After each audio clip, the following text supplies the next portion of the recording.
प्रणाम। नारायण स्वरूप भगवान श्री कृष्ण, उनके नित्य सखा नर स्वरूप नरश्रेष्ठ अर्जुन, इन दोनों की कथा को प्रकट करने वाली भगवती सरस्वती तथा उस कथा के वाचक महर्षि वेद व्यास को प्रणाम करके आज की इस लघु कथा का पाठ मैं प्रारंभ करता हूँ।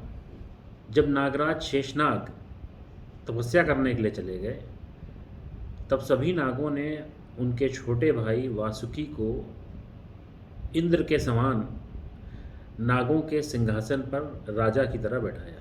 वासुकी स्वभाव से बहुत ही अच्छे थे। वे सभी के साथ प्रेम से और मिलजुल कर रहने में ही अपना भला समझते थे। समुद्र मंथन के दौरान उन्होंने अपना सहयोग रस्सी बनकर दिया था, जिसमें उन्हें बहुत कष्ट उठाना पड़ा था, परंतु इससे उनकी मित्रता देवताओं और दानवों दोनों से हो गई थी। जब वह सिंहासन पर बैठे तो उन्हें माता कद्रू के शाप की बहुत चिंता होने लगी और उन्होंने धर्मपरायण और स्वभाव से जो उनके अच्छे सांप भाई थे उन सभी की एक बैठक बुलाई। उस बैठक में उन्होंने उन सबसे कहा कि मुझे माता कद्रू के शाप से बहुत चिंता हो रही है और अब मैं आप सभी का राजा बन गया हूँ, तो मैं चाहता हूँ कि हम सभी आज बैठक में इस बात पर विचार विमर्श करें और कोई ऐसा तरीका निकालें जिससे कि हमें इस विपत्ति से मुक्ति मिल जाए।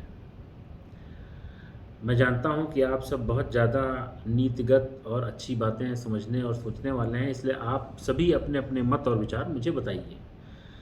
उनकी ये बात सुनकर सभी नागों ने अपने अपने प्रस्ताव रखने चालू किए। कुछ नागों ने कहा कि हम जो हैं वो ब्राह्मणों का वेश बनाएंगे, हम तो बहुत ज़्यादा जानकार और बुद्धिमान ही हैं और हम राजा जन्मेजय के राज दरबार में जाएंगे और उनसे यही मांग करेंगे कि वह सर्पसत्र नाम का ये यज्ञ ना करें। कुछ ने कहा कि ऐसा करेंगे कि हम सब तो बहुत ही बुद्धिमान हैं, हम मंत्री बन जाएंगे, उनके विश्वास पात्र बन जाएंगे और जब मौका आएगा तो हम उन्हें समझाएंगे कि किसी की भी मृत्यु के लिए, चाहे वो सांप ही हो, ऐसा यज्ञ करना जिसमें कि उनकी मौत होने वाली हो, इससे दूसरे लोक में जब वो जाएंगे मृत्यु के पश्चात तो उन्हें बहुत ज़्यादा कष्ट झेलने पड़ेंगे और ये सब बता के जो है उन्हें राजी कर लेंगे कि वो ये ना। तीसरा प्रस्ताव बहुत ही घातक आया। कुछ साहबों ने कहा कि ऐसा करेंगे, कुछ ब्राह्मण होंगे जिन्हें आता होगा ये सर्पसत्र वाला यज्ञ कराना, हम उन्हें ही डस लेंगे। उनकी बात सुन के दूसरे साहबों ने कहा कि हाँ, और जो दूसरे ब्राह्मण होंगे बाहर के राज्य के जिन्हें सब करना आता होगा उन्हें भी डस लेंगे, खत्म ही हो जाएगा, कोई कराने वाला ही नहीं होगा। ऐसी घातक बातें सुन के जो धर्मपरायण और बहुत ही नेक प्रवृत्ति वाले सांप वहाँ बैठे थे उन्होंने कहा कि ये सब सोचना बहुत ही गलत है। जब इस तरह की दैव विपत्ति आती है तो उसकी शांति के लिए इस तरीके के अधम विचार नहीं लाने चाहिए और उस समय तो जो सर्वश्रेष्ठ धर्म होता है उसी का अनुसरण करना चाहिए।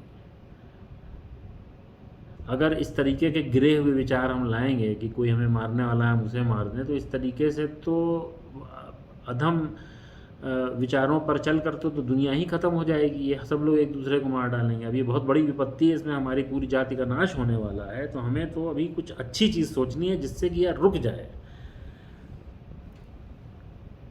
उनकी ये बात सुन के कुछ शैतानी वाले विचार भी आए। कुछ लोगों ने कहा कि ऐसा करेंगे कि जो प्रसाद बनता है यज्ञ के टाइम के लिए उसको गंदा कर देंगे। कुछ ने कहा कि ऐसा करेंगे, ठीक है, सब लोग जो वहाँ इकट्ठा होंगे उनको डस लेंगे। कुछ ने कहा कि ऐसा करेंगे कि कुछ ऐसा जब आग जलाई जाएगी यज्ञ करने के लिए तो उसमें बरसात उसमें करवा देंगे या कहीं से पानी ला के उसमें गिरा देंगे। कुछ ने कहा कि रात में जो ब्राह्मण आएंगे अपने संग सब सामान लेके आते हैं, पवित्र सामान, उसकी पूजा करते हैं, तो रात में ऐसा करेंगे कि उसे अपवित्र कर देंगे या उसे चुरा लेंगे। जब उनके पास वो काम सामान ही नहीं रहेगा एन मौके पे तो करा ही नहीं पाएंगे, सही मौके चालू नहीं कर पाएंगे। कुछ ने कहा कि ऐसा करेंगे कि हम लोग ऋषि मुनि का रूप धारण करके जाएंगे, अच्छी अच्छी बातें करेंगे उनके राज दरबार में, उनसे ये वर मांग लेंगे कि हमें भिक्षा दो, उनको ज़बरदस्ती उनसे कहेंगे कि ये यज्ञ रोक लो, करो ही मत, एन मौके पे हम ऐसा करेंगे। कुछ और ने कहा जो अब तक थोड़ा शांत बैठे थे, उन्होंने कहा ठीक है, मारना नहीं है तो ऐसा करेंगे कि उनको उठा के ले आएंगे, उनको अपना बंदी बना लेंगे राजा जन्मेजय को। जब राजा जन्मेजय वहाँ पर रहेंगे ही नहीं राजा, तो कैसे यज्ञ करेंगे। इसके बाद तो बहुत ही भयानक विचार आया है। कुछ ने कहा कि ऐसा करेंगे कि सबको मारने की क्या जब तो राजा जन्मेजय को ही मार डालेंगे, उन्हीं को डस लेंगे, जब वो मर जाएंगे तो यज्ञ ही नहीं कर पाएंगे। इस तरह की सारी बातें करने के बाद और इसे सुनकर यह देख के कि महाराज वासुकी जो हैं, नागराज वासुकी, वो बहुत ही दुखी हैं। सब नागों ने उन्हीं की तरफ देखा, उनसे बोला कि हमारे इसी तरीके के विचार हैं, आप बताइए कि इसमें से कौन सा विचार आपको अच्छा लगता है और आप क्या हमसे चाहते हैं। वासुकी ने कहा कि मैं आप सभी का राजा हूँ और आप सभी का भला करना और इस विपत्ति से निकालना मेरा ही कार्य है, और मैं इस बात से पूरी तरीके से सहमत हूँ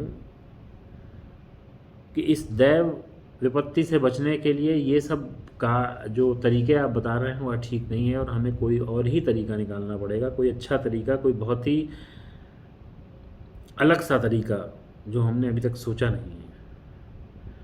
और चलिए ठीक है, अब आज की बैठक मैं समाप्त करता हूँ। बैठक समाप्त होते होते उनके एक भाई एलापत्र, जो अभी तक चुपचाप बैठे थे, वे आगे आए और उन्होंने अपना एक गुप्त रहस्य सभी नागों को बताया। वो रहस्य क्या था, ये तो एक और अलग से कथा है, परंतु वासुकी की इस सर्प बैठक में कुछ भी निष्कर्ष नहीं निकल पाया। बस यही समझ में आया कि अगर कोई बड़ी विपत्ति आए तो उल्टी सीधी सी चीज़ें नहीं सोचनी चाहिए, अच्छी चीज़ ही सोचनी चाहिए, अच्छा मार्ग ही सोचना चाहिए, समझना चाहिए और उसी पर चलना चाहिए। आशा है यह कथा आपको पसंद आई होगी। अगर पसंद आई तो इस वीडियो को लाइक करिएगा, दूसरों से शेयर करिएगा जिनके उपयोग में आ सके। अगर चैनल को आज तक सब्सक्राइब नहीं किया सब्सक्राइब कीजिएगा, बेल आइकन पर दबाना ना भूलिएगा। और अगर आप मुझे कुछ बताना चाहते हैं तो कमेंट बॉक्स में लिखकर ज़रूर बताइएगा। वीडियो देखने के लिए पुनः बहुत धन्यवाद, बहुत बहुत नमस्कार।